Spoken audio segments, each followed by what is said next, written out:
But everyone was fucking everyone under the desks in the coat closets. It was fucking insanity. It was just wild shit. Cookers in the fucking basement. And I'm not even kidding. No, it's fine. I like that. It was real, and they all loved it. Is there anything about like just like the debauchery it seemed like you could have back then, even just in the times it was like now we can't even have that much fun. Yeah. So I mean, no doubt about it, right? Like it seemed like you guys could probably kill somebody. And almost, we hang them out a window. Just don't drop them, or if you drop them, you got to pay some damages. Yeah. Different world, different rules, and in some ways it's a lot better, and in some ways it's a lot worse, right?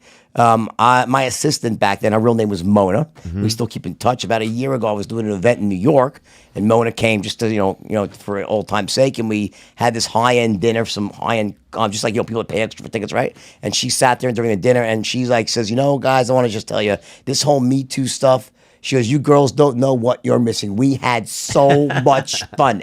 There wouldn't be one girl at work, because there was never, there's a difference in sexual harassment and sexual promiscuity. If you was harassed, you'd be fucking, no one was getting harassed in I'd fucking throw him out. My father would probably shoot him, okay? There was none of that going on. If someone was harassed, the guys would beat it. It wasn't like, it was respect. Yeah. But if you didn't want to partake, you were not pressured or bothered, that was like the healthy version of that. I don't think the casting couch was, it wasn't like you'd go to Stratton and say, I don't want to spread my legs, so, sorry, well, you can't, or you're going to be a lower level. No, it didn't fucking matter. Right. Either you did it because you wanted it or you're not. We loved you either way. Yeah. It wasn't part. It was more than to partake. It was just part of your personality. And it was good to have both types of people there, but no one judged. It was just it was a fucking circus, right?